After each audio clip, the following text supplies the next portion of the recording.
안녕하세요. 저는 50대 중반의 여자입니다.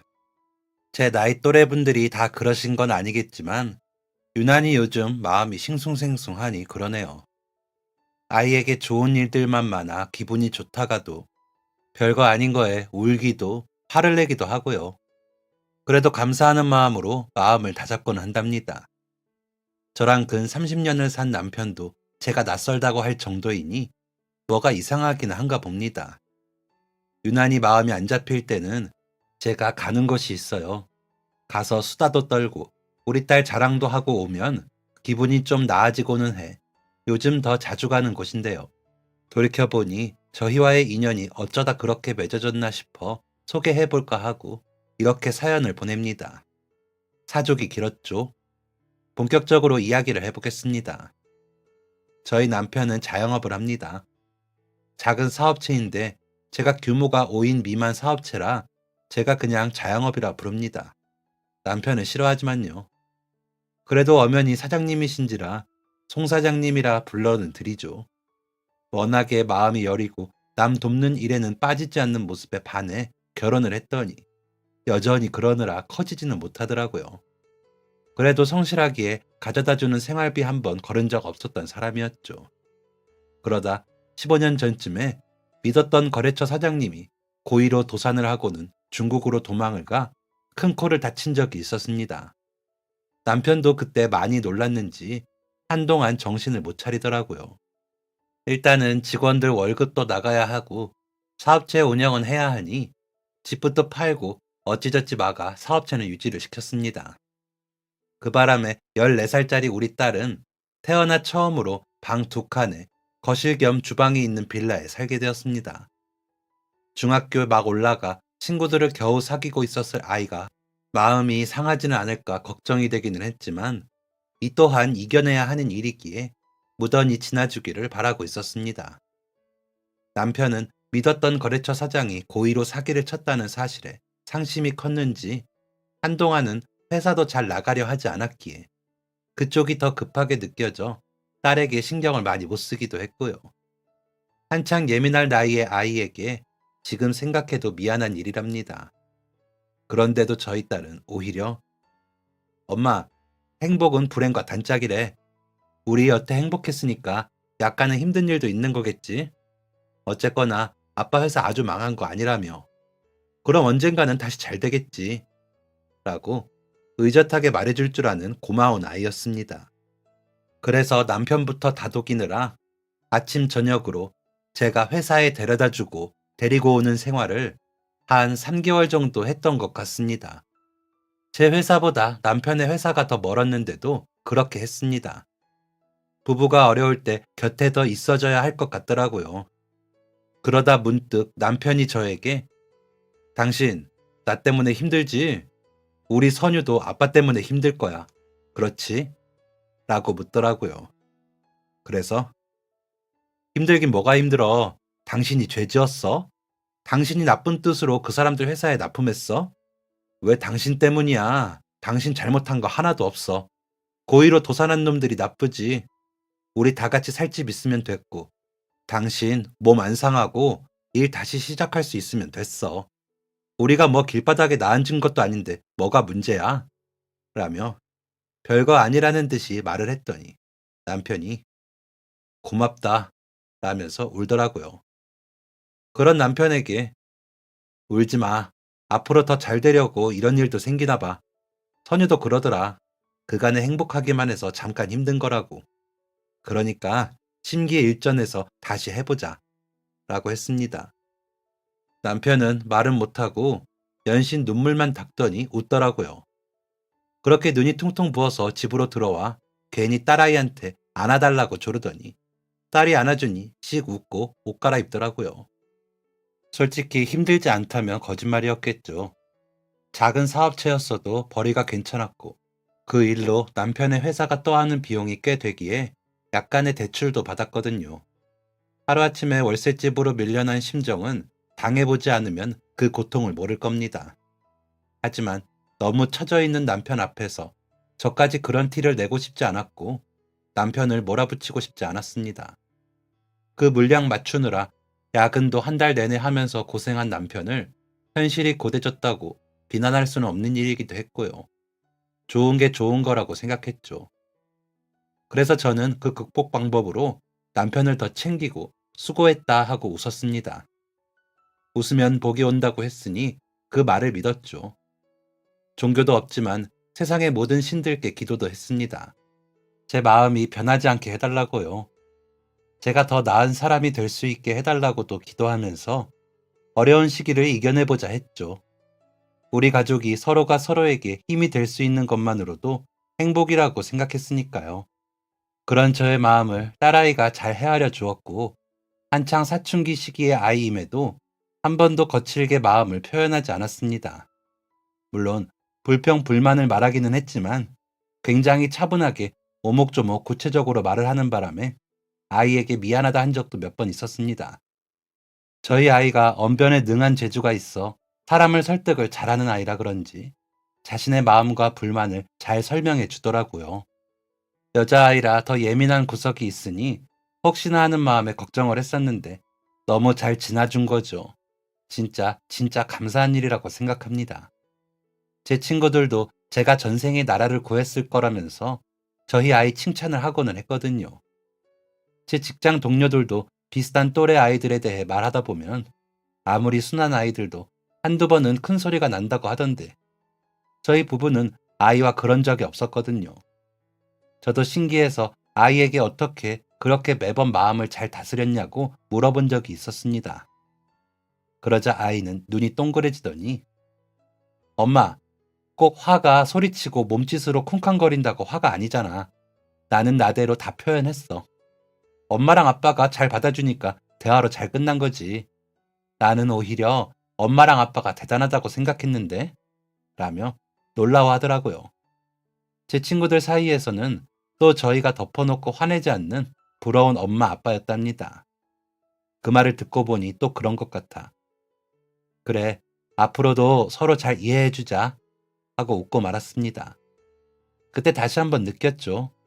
세상 모든 관계는 준 만큼 돌려받는 거구나 하고요. 하물며 부모 자식 사이에서조차 말이죠. 그럼에도 아이가 반듯하고 제 할 일에 물러서지 않고 해내는 것에는 항상 공짜로 얻은 것처럼 감사하긴 하더라고요. 그런 아이여서 그런지 학급 임원도 부지런히 하고 친구들과도 잘 지내는 것 같더라고요. 그래서 친구들 데리고 와. 온다고 이야기하면 엄마가 미리 간식이라도 만들어 놓을게. 라고 말을 했더니 엄마, 벌써 몇 명 데리고 왔었어. 이제 와서 간식해주면 먼저 왔던 애들이 서운할 것 같아. 하던 대로 내가 라면이나 끓여줄게. 마음은 고마워요. 라고 하더라고요. 남편은 겨우 정신을 차리고 회사 일에 매달렸지만 한 번 구멍이 난 손실은 쉽게 메워지지 않더라고요. 집에 생활비는 못 가져왔고 직원들 월급을 주려니 겨우 맞추거나 대출을 더 받는 일도 생기고요. 간혹 남편의 사업체가 망했다고 소문이 났다며 확인 전화를 받는 경우까지 생기고 나니 남편은 점점 더 의기소침해졌습니다. 가끔 다들 자는데 불도 켜지 않고 술을 마시는 것 같더라고요. 일부러 그런 때는 나서서 아는 체 하진 않았습니다. 남편도 혼자 마음을 추스를 시간이 필요한 것 같아서요.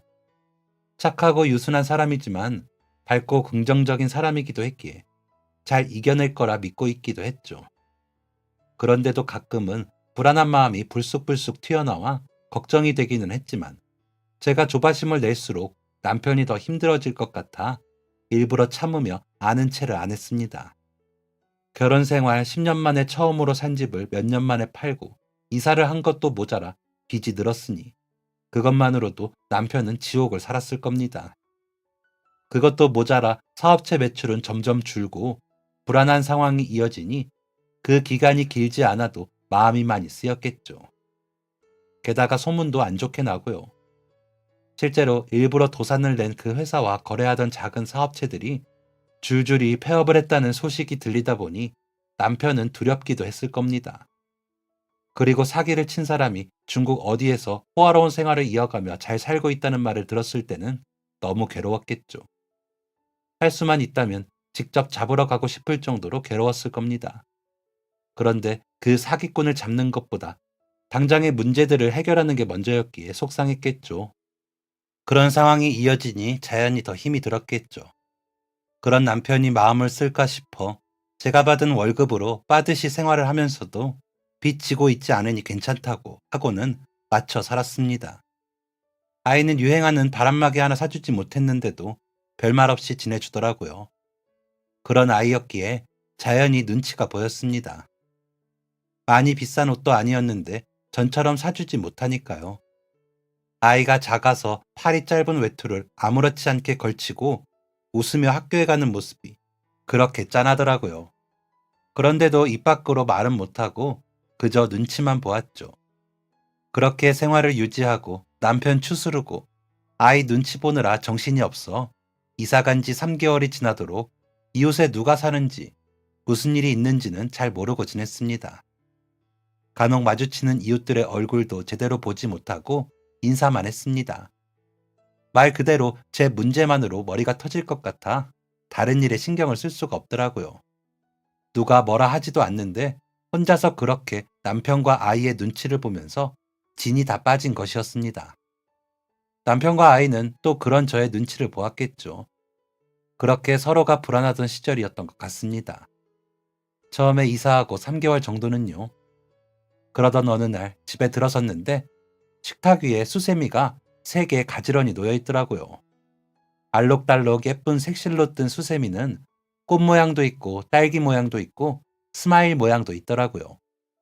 그래서 어머, 이거 뭐야? 우리 딸이 엄마 선물로 주는 거야? 라고 물으니 딸이 막 웃으면서 치, 누가 선물을 수세미로 해? 육교 위에서 할머니가 직접 뜨신 거라고 파시기에 샀어. 다 팔고 그것만 남아서 남은 것만 팔면 집에 들어가시겠더라고. 2,000원에 3개라 그러셔서 샀어. 다리를 좀 저시기에 정리하는 것 도와드리고 계단 내려가는 것만 도와드리려고 했는데 방향이 같아서 여쭤보니까 우리 옆집 사시더라. 할머니가 웃는 얼굴이 너무 좋으셔. 꼭 만화에 나오는 인심 좋은 할머니 같아. 앞으로 만나면 인사해야겠어. 엄마, 할머니 본 적 있어? 라고 하더군요. 그래서 아니, 그러고 보니 한 번을 못 뵀네? 라고 하면서 제 아빠 닮아 어려운 사람을 못 지나치는구나 싶어 웃음이 나더라고요. 할머니 도와드린 거는 너무 잘했네. 우리 딸이 엄마보다 낫다. 하며 칭찬해주고 그렇게 지나쳤습니다. 그러고는 저는 저대로 사느라 바빠 잊어버렸죠. 여전히 남편 출근길이며 퇴근길을 챙기기도 했고 집으로 돌아와 식사 준비를 하느라 정신이 없었으니까요. 저와는 오고 가는 시간이 안 맞는지 저는 그 후로도 한동안 할머니를 뵙지 못했습니다. 아이는 종종 할머니와 육교 위에서 있었던 일들을 말했기에 말로만 건너듣기만 했죠. 아이는 할머니와 무슨 일이 있었는지 제법 구체적으로 말을 하곤 했거든요. 할머니는 장사를 마치고 돌아간 집에서 하루 종일 손뜨개만 하신다고 하더라. 솜씨가 너무 좋으셔서 곁에 앉아 손뜨개 하시는 걸 보면 시간 가는 줄도 모른다는 이야기도 했습니다. 일부러 찾아가긴 뭐하고 마주치는 날만을 기다리며 현관을 오고 갈 때마다 마주선 옆집의 문을 바라보곤 했지만 좀처럼 할머니와 마주치지는 못했습니다. 그러다 주말에 쓰레기 버리고 집으로 돌아오는 길에 현관문 앞에서 옆집 할머니와 마주치게 되었습니다. 안녕하세요. 선유 엄마죠? 라며 아는 체를 하시는데 아이 말대로 인상이 좋으시더라고요. 네, 안녕하세요. 이제야 뵙네요. 아이가 육교에서 만났다고 말하더라고요. 라고 했더니 아유, 어쩜 아이 교육을 그렇게 잘했어요. 선유가 참 착해. 일부러 나 기다렸다가 진 들어줄 때도 있어요. 요즘 그런 아이가 어디 있어. 너무 예뻐. 아이 엄마가 잘 가르쳐서 그러지. 라고 하시더라고요. 그래서 아이가 워낙 착해요. 저도 그 덕에 잘 지내고 있고요. 예쁘게 봐주셔서 감사합니다. 라고 답을 했습니다. 그러자 다시 인상 좋게 웃으시더니 내가 걷는 게 불편한 걸 알고는 도와주느라 일부러 육교에 같이 있을 때가 있어요. 내가 일부러 그래서 일찍 정리하고 들어올 때도 있는데 나도 팔아야 생활을 하니까 조금 지체하면 선유가 와서 기다려줘요. 너무 고마워. 내가 수세미라도 더 주고 싶은데 받지도 않고 맨날 됐대. 라며 제 손에 가방에서 꺼낸 수세미 몇 개를 쥐어주셨습니다. 그러시더니 이거 아기 엄마가 받아줘요. 내가 그래야 마음이 편할 것 같아. 응? 이라고 하시면서 내가 겨울에는 목도리랑 장갑도 떠서 팔아요. 모자도 하고 내가 올해는 우리 선유 걸 제일 먼저 떠서 선물할 거예요. 라며 환히 웃으시는데 너무 감사하더라고요. 그래도 수세미를 너무 많이 주신 것 같아. 저번에 아이가 사온 것도 아직 있어요. 이건 너무 많아요. 라며 사양을 했더니 이거 안 받아주면 다시는 선유 내 곁에 못 오게 할 거예요. 아무리 나이가 들어도 나도 염치라는 게 있는데 손 부끄럽게 하지 말고 받아줘요. 라고 하시기에 어쩔 수 없이 수세미를 받아들었습니다. 그 후로도 자주는 아니었지만 마주치면 저와 인사를 나눴고 아이는 그저 별 티도 내지 않고 할머니를 돕는 것 같더라고요. 아이가 좋다고 하기에 저도 별 말을 하지 않았습니다. 그렇게 시간이 3개월 정도 흘렀을 때 남편은 회사가 겨우 안정이 되고 있다며 가슴을 쓸어내리고요. 그렇다고 한 번에 형편이 좋아지진 않았지만 더 이상 빚을 내지 않고 빚을 갚을 정도는 되었으니 다행은 다행이었죠. 여전히 집에는 생활비를 가져오지는 못했어도 안정적으로 돌아가기 시작했다는 자체가 저희 부부에게는 다행이고 감사한 일이었습니다. 문제가 한 번에 해결되지는 않더라도 나아질 기미가 보이니까요. 너무 다행이고 감사한 일이라며 부부끼리 작게나마 자축도 했습니다. 원래도 큰 욕심이 없던 남편이었기에 가능했던 것 같습니다. 사실 사업체도 본인이 차리려고 한 게 아니라 아버님이 은퇴 후에 차려서 하시던 걸 갑자기 돌아가시게 되면서 남편이 갑자기 물려받게 되어 어설프게 제대로 준비도 못하고 시작한 거라 고생 많이 했었거든요. 그냥 폐업을 하겠다더니 들여다보니 괜찮은 사업이라며 이어서 해보고 싶다고 하더라고요. 아버님께서 내가 잘 키워서 꼭 너 물려줄 테니까 너가 이어서 해. 이 분야가 지금은 개척지어도 잘만 키워놓으면 나중에 너도 좋을 거다. 라고 하셨었대요. 그래서 회사 서류를 꼼꼼히 보다 보니 초기 단계라 아직 수익이 안 난 거지 이어가면 괜찮겠더라 하더라고요. 그 길로 다니던 회사를 그만두고 퇴직금으로 아버님이 내신 손실을 메꾸고 제대로 해본다며 운영 방식을 정비해 회사를 운영하고 있었기에 애착도 컸고요. 아버님이 그렇게 갑자기 황망하게 돌아가시지만 않았어도 남편이 고생을 덜 했겠지만 여튼 남편이 자리 잡느라 고생 많이 했죠.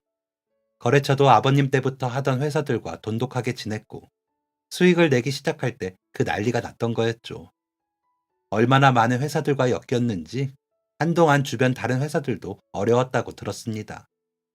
그 와중에 못 버티고 그만두신 사장님들도 많았고요. 실버 세대의 비율이 높아지다 보니 노인분들 상대로 보조기구를 판매하는 분야라 제 눈에도 전망이 높아 보였습니다. 많이 팔아서 떼돈을 벌 수 있기보다 꾸준히 판매와 생산이 가능한 분야라고 생각이 들었거든요. 외국에서 수입한 비싼 제품들보다 더 저렴하면서도 가볍고 튼튼한 제품 개발에 아버님이 투자를 많이 해놓으신 상태라 도전해볼 만했죠. 만약에 남편이 욕심이 많았다면 이어서 하기 어려운 분야였던 거죠. 하지만 남편은 주변의 어려운 사람들을 돕고자 하는 마음도 크고 누군가에게 도움이 되는 물건을 만들 수 있다는 사실에 더 마음이 동한 것 같더라고요. 그래도 꾸준히 판매 실적은 늘었고 그에 따라 제품도 업그레이드가 되어 보완된 제품을 팔 수 있었습니다. 그러다 보니 요양원이나 병원에서 찾아주셨고 점점 이름이 나기 시작했던 거죠. 사건이 나고 8, 9개월 만에 겨우 제자리를 찾은 것이 얼마나 다행인지 모르겠습니다. 남편은 날이 추워지니까 눈 오면 어르신들이 미끄러지시거나 넘어지시지 않도록 제품을 개발해야겠어. 직원분들하고 상의 중인데 당신 뭐 좋은 생각 없어? 라며 묻더라고요. 하지만 선뜻 생각이 나지 않아. 나도 생각 좀 해볼게. 진짜 필요할 것 같아. 우리 집 앞에도 있는 저 육교를 노인들이 눈이 오고 나서 얼고 난 후에 이동하시려면 얼마나 힘드시겠어. 그렇다고 집에만 계실 수도 없고 옆집 할머니도 육교 위에서 장사하신다던데 한번 여쭈어 봐야겠다. 라고 말을 했습니다. 그러자 남편은 그래? 그럼 한번 여쭈어봐. 그리고 필요하신 제품 있으면 이야기해. 우리 제품 챙겨드리게. 라면서 기분 좋아하더라고요. 실망하고 힘들어하던 모습에서 벗어난 남편의 모습에서 전처럼 활기를 찾아가는 모습이 너무 보기 좋았습니다.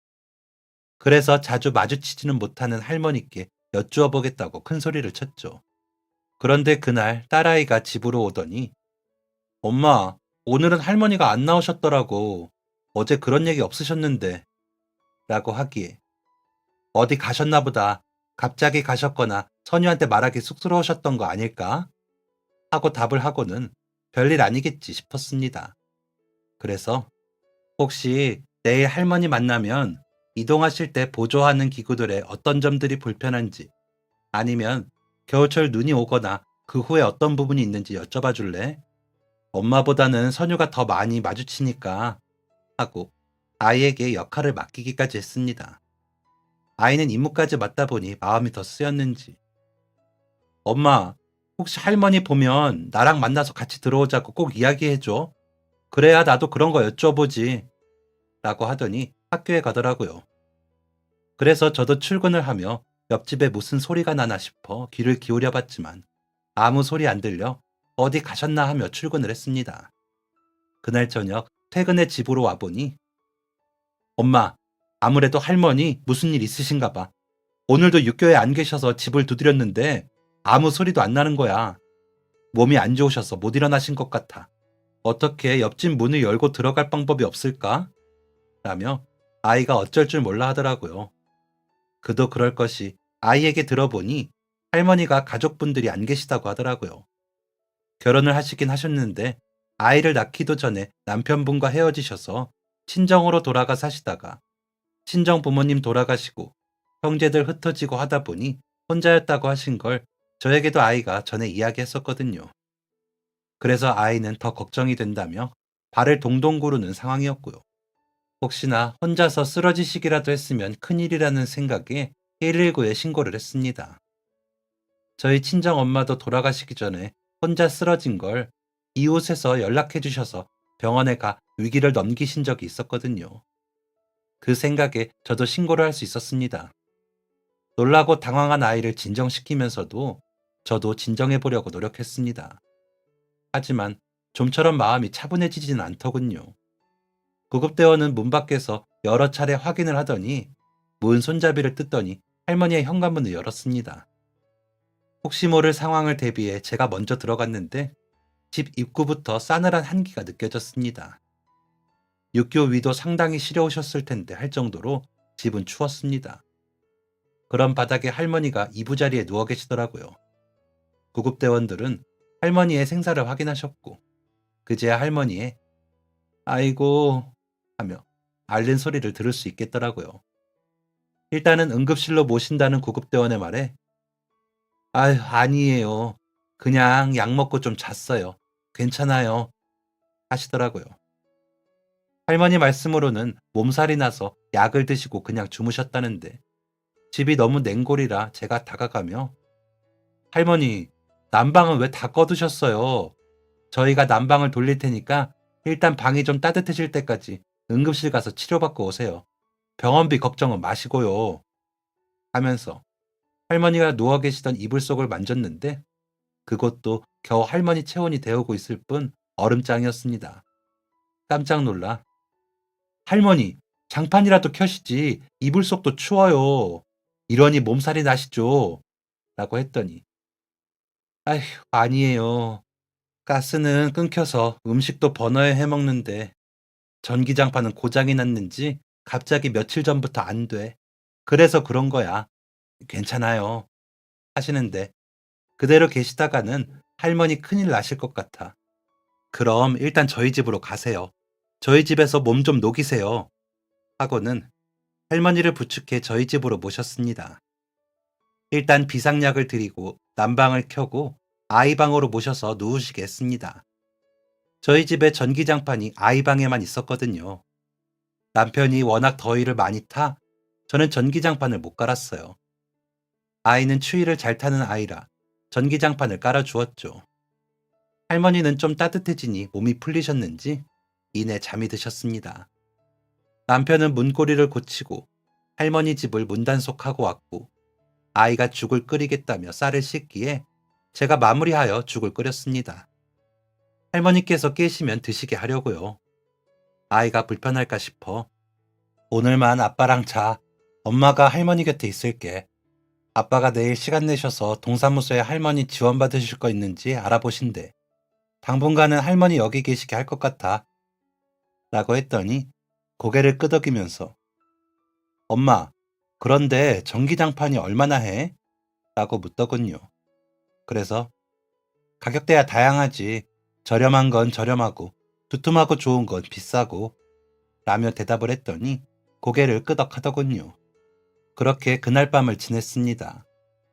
할머니는 고단하시고 많이 아프셨는지 앓는 소리를 내시면서도 깨지 않고 주무셨습니다. 혹시나 늦게라도 일어나 식사를 하실까 싶어 자면서도 중간에 일어나 살폈지만 그냥 쭉 주무시더라고요. 다음날 아침에서야 겨우 일어나시기에 죽을 한 그릇 내어드리고 다시 약을 드렸습니다. 그러고는 아이 아빠가 동사무소 가서 혹시나 지원 받으실 수 있는지 알아본대요. 그러니까 뭔가 조치가 나올 때까지 저희 집에서 지내세요. 오늘은 저기 솥에 죽 끓여놨어요. 선유가 학교 끝나고 와서 도와드릴 거예요. 그때까지 좀 푹 쉬세요. 라고 말씀을 드렸더니 할머니가 막 우시면서 아유, 아기 엄마, 내가 너무 신세를 지내.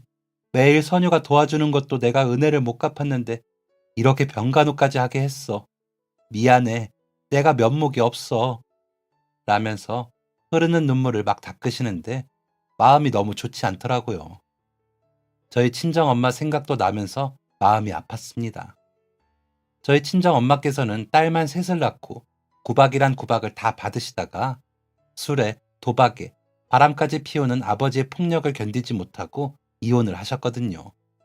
외갓집에서는 여자가 참고 살아야지 남사스러운 줄도 모르고 이혼을 했다며 받아주지도 않으셔서 언니들과 저희를 먹여 살리시느라 고생만 하다가 저까지 시집 보내시고 돌아가셨거든요. 당뇨였다는데 그것도 모르고 있다가 갑자기 쇼크가 와서 쓰러지시더니 쇼크가 재발을 해서 돌아가셨는데 그때 집에 아무도 없이 혼자 계시다가 돌아가셔서 제가 두고두고 마음 아파하고 있거든요. 그런데 그 할머니의 모습에서 저희 친정 엄마의 모습이 보인 것 같아 순간적으로 저도 눈물이 많이 흘렀습니다. 할머니와 친정 엄마의 나이 연배도 비슷해 더 그런 생각이 들었는지 모르겠습니다. 그래도 출근을 해야 하니 할머니께 집으로 가지 마시고 계세요. 아셨죠? 하며 당부에 당부를 하고 출근을 했습니다. 그리고 그날 하루를 어떻게 보냈는지 모르겠습니다. 조금이라도 일찍 마치려고 정말 열심히 일을 했던 것 같네요. 서둘러 집에 도착해 보니 아이가 할머니 식사도 챙기고 약도 더 사가지고 와 드렸더라고요. 그러더니 저를 조용히 구석으로 부르더니 엄마, 전에 나 청소년 문학상 탄 거 기억나? 하고 묻기에 그렇다고 하니 거기서 상금 나오는 건 내가 쓰고 싶은데 써도 된다고 해서 이거 샀는데 라며 커다란 가방 같은 걸 내밀더라고요. 그래서 보니 전기장판이었습니다. 제가 놀라서 보니 당장에 필요하실 것 같아서 할머니 성격에 분명히 빨리 가신다고 하실 거고 난방도 안 되는 집에 그냥 가시게 할 수가 없어서 내가 샀어. 그동안 나랑 말동무도 해주시고 뜨개질도 가르쳐 주셔서 뭐라도 선물해야지 했는데 지금 할머니께는 이게 제일 필요한 것 같아서 라고 하는 아이를 저는 와락 끌어안았습니다. 아이고, 이렇게 똑똑하고 마음씨 착하고 예쁜 딸이 정말 엄마 뱃속에서 나왔어? 너무 고맙다. 우리 딸 겨울옷 없어서 엄마는 그거 살 줄 알았지. 그런데 할머니 위해서 쓸 줄도 알고 너무 대단하다. 라며 등을 토닥여 주었습니다. 그러자 딸은 웃으며 할머니한테 뜨개질 배운 값이야. 세상에 공짜가 어디 있어? 라고 답을 하더라고요. 기특하고 감사했습니다. 아이가 너무 착하게 잘 자라주고 있는 것 같아서요. 할머니는 그 후로도 이틀을 저희 집에 계셨습니다. 따뜻한 물에 씻을 수 있게 도와드리고 빨래도 해서 널어드렸죠. 할머니는 어머, 너무 고마워요. 하시면서 인사를 하셨지만 "어유 이게 뭐 별거라고 그러세요. 마음 쓰지 마세요." 라며 안심을 시켜드렸습니다. 다행히도 보일러가 고장났던 거라 가스는 다시 들어왔고 보일러가 돌아가고 가스레인지에 불이 켜지자 할머니는 너무 좋아하시더라고요. 방바닥도 완전히 따뜻해지는 걸 확인을 했고요. 동사무소에서는 복지사분들이 오셔서 살펴주시기로 했다고 하더라고요. 지원금도 조금 나오게 되었고요. 집으로 가신다는 할머니께 아이가 산 전기장판을 새로 깔아드리며 선유가 할머니 춥지 마시라고 상금 탄 걸로 샀대요. 따뜻한 데서 푹 주무시고 얼른 기력 회복하세요. 하고 말을 했더니 할머니는 눈물을 흘리시면서 내가 이걸 어떻게 받아? 세상에, 어머나 하시더니 내가 이거 덮고 100살까지 살겠어. 너무 따뜻하다. 고마워 진짜 하시더라고요. 그 후로는 일부러 음식을 더해서 할머니 댁에 가져다 드리고 쉬는 날 가서 집안에 고쳐야 할 거 있나 보고 고쳐도 드리고 다 잘 되는지 확인도 했습니다. 할머니는 전에 하셨던 말씀대로 아이의 목도리를 겨울 선물이라며 떠주셨어요. 아이는 둘러보더니 너무 따뜻해요. 감사합니다. 라며 좋아하더라고요. 그러더니 겨울 내내 그 목도리만 하고 다녔습니다. 그러더니 할머니를 주제로 글을 써서 전국 대회에서 상을 타고 하면서 글쓰기에 재미를 붙이는 것 같더라고요. 말만 예쁘게 하는 게 아니라 글도 예쁘게 잘 쓰는 아이가 자랑스러웠습니다. 할머니는 아이가 상을 탈 때마다 모자, 장갑, 머리핀, 머리끈 등등 여러 가지를 직접 손뜨개로 만들어 주셨습니다. 아이는 그 선물을 봄을 모시듯이 하면서 소중히 간직하더라고요. 계절에 상관없이 할 수 있는 것들은 계속 지니고 다니기도 하고요. 친가, 외가 다 할머니가 안 계시다 보니 할머니 정을 모르고 자랐는데 그렇게라도 채울 수 있는 것 같아 다행이라는 생각이 들었습니다. 그렇게 할머니와는 계속 왕래를 하며 한 식구처럼 지냈습니다. 남편이 제작 판매하는 제품들을 할머니께 시범용이라고 드리고 개선점에 대해 듣기도 하고요. 그 덕인지 할머니는 육교 오르내리시는 게 좀 더 편해지셨다면서 좋아하시기도 했습니다. 걷는 양도 늘어 운동량도 늘었다면서 좋아하시더라고요. 남편은 할머니 덕분에 제품 개발에 도움이 된다며 좋아했고요. 그렇게 지내다 보니 저희는 형편이 좋아지게 되었고 아이가 수능이 끝나고 대학에 입학하는 대로 이사를 가기로 했습니다. 저희가 살던 빌라가 재개발 지역이 돼서 더 이상 살고 싶어도 못 살게 되기도 했고요. 할머니는 정부에서 독거 노인에 대해 지원해주는 월세 지원 프로그램의 도움을 받아 사시던 동네에서 머지않은 곳에 이사를 가시게 되었고요. 저희와 가까이 계시면 좋은데 그것까지는 저희가 역량 부족이라 아쉬웠지만 자주 찾아뵙기로 약속을 했습니다. 마음이 안 좋아하는 저희 가족에게 밝게 웃어 보이시며 걱정 마. 나한테는 이 전기장판이 있잖아. 이것만 있으면 나는 100살까지 산다니까. 여태 혼자 잘 살다가 감사하게도 선윤을 만난 거지. 내 보기에 이게 무슨 호사인지 몰라. 몇 년을 그렇게 신세졌으면 됐어. 라고 하시더라고요. 아이는 할머니와 멀어지는 것에 제일 속상해했습니다. 정말 정이 많이 들었으니까요. 할머니가 고민을 털어놓으면 그렇게 잘 들어주셔서 저와 아이의 대나무숲 같으셨거든요. 아이는 그런 와중에도 수능을 봐야 하니 마음을 다잡고 마지막까지 최선을 다했습니다. 그간 받은 상으로 원하는 대학에 갈 수 있을 것 같기는 한데 수능을 못 보면 다 허사라며 마음을 졸이더라고요. 드디어 수능날 아이에게 너무 긴장하지 말고 침착하게 잘 봐. 최선을 다했으면 그것만으로 된 거지. 라고 했더니 고개는 끄덕이는데 표정은 멍하더라고요. 그리고 문을 나서는데 할머니가 나와 계시더라고요. 그러더니 아이 손에 직접 뜬 장갑을 끼워주시면서 시험 잘 보고 와. 우리 선유는 잘할 거야. 그렇지? 하시니 아이는 밝게 웃어 보이더니 너무 따뜻하겠어요. 손 다 풀려서 시험 잘 보겠다. 더라고요. 아무래도 할머니를 안심시켜 드리려고 그랬겠죠.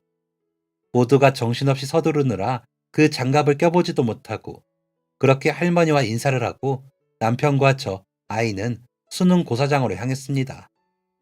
가는 차 안에서 저희는 아무도 어떤 말도 하지 못했죠. 그런데 아이가 갑자기 "어?" 하는 겁니다. 그래서 "왜? 뭐 두고 왔어?"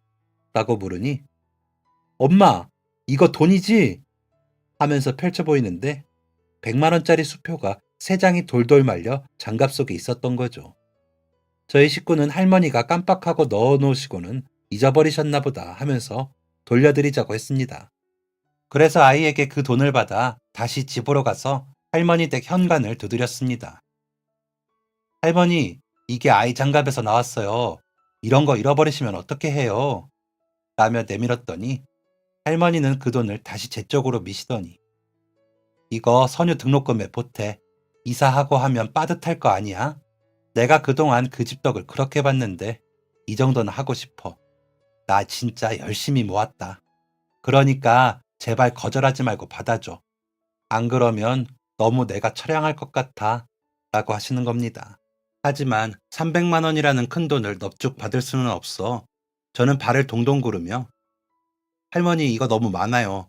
이러시면 제가 뭐 바라는 사람 같잖아요." 라고 했더니 "그런 거 아닌 거 세상 사람들이 다 알아. 아무것도 없는 노인네 이렇게 들여다봐주는 이웃이 어딨어. 돈 300이 아니라 3천을 바래도 그건 못해. 그러니까 제발 내 손 부끄럽게 하지 말고 넣어놔. 나도 체면 좀 서자." 하시기에 그 돈을 받았습니다.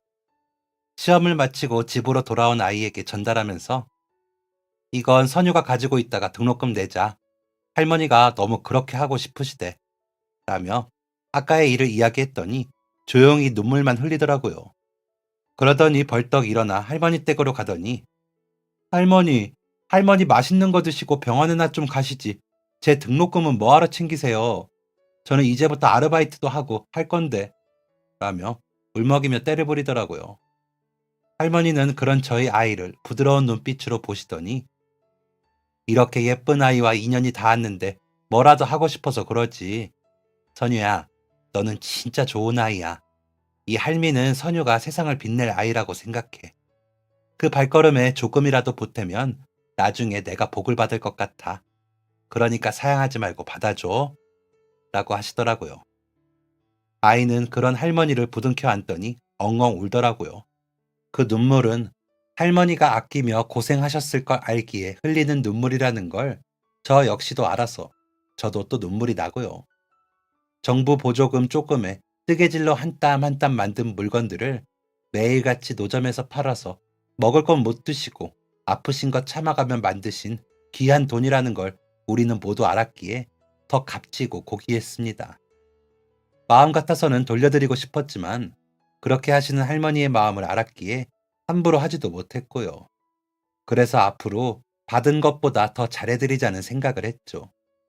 비록 멀리 이사를 가게 되었지만 그래도 자주 오고 가며 챙기자고요. 아이는 할머니가 주신 등록금 덕분인지 본인이 바라던 대학에 바라던 과에 입학하게 되었습니다. 그리고 저희는 이사를 했고 할머니도 이사를 하셨죠. 그러고는 지금까지 할머니와 왕래를 하고 있습니다. 바로 옆집에 살 때만큼 오고 가지는 못하지만 일주일에 한두 번씩은 할머니 댁으로 가고 있습니다. 할머니가 병원에 가시거나 장 보러 가실 때 혼자 못 가시니 저희가 꼭 동행하고 비용도 지불할 때가 많고요. 여전히 신세 지는 걸 힘들어 하셔서 온전히 저희가 하게는 두고 보지 않으시더라고요. 할머니는 작년 가을까지만 해도 계속 손뜨개로 만든 수세미와 목도리, 모자, 장갑을 떠서 파셨지만 겨우 내 몸이 약해지시더니 요즘은 자주 나가지도 못하시더라고요. 저나 아이가 가서 산책을 도와드리고는 있는데 점점 걸으시는 거리가 적어지네요. 100살까지 사신다는 약속을 잊으신 건지 "아유, 나는 당장 내일 죽어도 여한이 없어. 애기 엄마 덕에 진짜 호강한다." 라며 웃으십니다. 그럴 때마다 마음이 무너지죠. 제 대나무 숲이자 친구이신 할머니가 약속대로 100살까지 사실 수 있게 응원 좀 해주세요. 할머니가 이 채널 이야기 들으시는 거 좋아하시거든요. 아마 사연 읽어주시면 "아이고, 내 얘기 나오니까 더 재미있다" 하시면서 계속 반복해서 들으실 것 같습니다. 그러니 건강하게 오래오래 사시라고 많은 분들이 할머니께 기운을 주시면 감사하겠습니다. 그 자리에 계셔만 주셔도 저희에겐 힘이 되니 어디 가실 생각 마시고 약속대로 100살까지 살아주시라고도 전해주시고요. 그리고 이제 곧 새 신부가 된 우리 딸에게 엄마는 항상 너가 자랑스러웠고 항상 감사했다고도 전해주시면 감사하겠습니다. 남편에게는 너무 고생 많았고 지금도 고생하는 거 아는데 우리 남은 인생도 열심히 잘 살아보자고 전해주시고요. 제가 주절주절 말이 많았죠. 여러분들도 가까운 이웃부터 보살피는 것을 시작으로 주변을 돌아보시는 게 어떨까요? 앞서 사연 속에서도 이야기했지만 세상에 공짜는 없고 제가 베푼 만큼 다시 돌아오더라고요. 그게 인생이라고 하더라고요. 할머니도 젊을 때 친정 식구들 돌보기만 하시다 혼자 되셔서 아무도 없다 싶으셨는데 갑자기 저희가 나타나더래요. 그런 거 보면 복이 되돌아온다는 말이 정말 맞는 것 같습니다. 물론 모든 것에 보상을 바라면서 할 수는 없지만 내가 하는 선행이 언젠가 나와 내 가족에게 좋은 영향으로 돌아온다고 생각하면 행동하기가 더 쉬워지지 않을까 하는 생각을 해봤습니다. 남편과 저는 좀 더 많은 분들을 돕고 싶어 독거노인 분들에게 저희 제품을 무상으로 나눠드리고 있고요. 생활비 지원도 일부 해드리도록 지정 기부를 하고 있습니다. 할머니를 생각하니 그렇게 행동하게 되더라고요. 도움을 필요로 하는 분들이 분명히 더 있거든요. 그렇다고 저희만 베푸는 것은 아닙니다. 덕분에 저희 제품이 더 알려지니까요. 그것조차도 저희가 베푼 만큼 되돌아오는 것이겠죠. 다시 한번 할머니께 오래 사시라고 말씀드려 주시고요. 여러분들도 무탈하게 행복하시길 바라겠습니다. 감사합니다. 지금까지 사연 들어주셔서 감사합니다. 사연이 재밌으셨다면 구독과 좋아요를 눌러주세요. 감사합니다. 안녕히 계세요.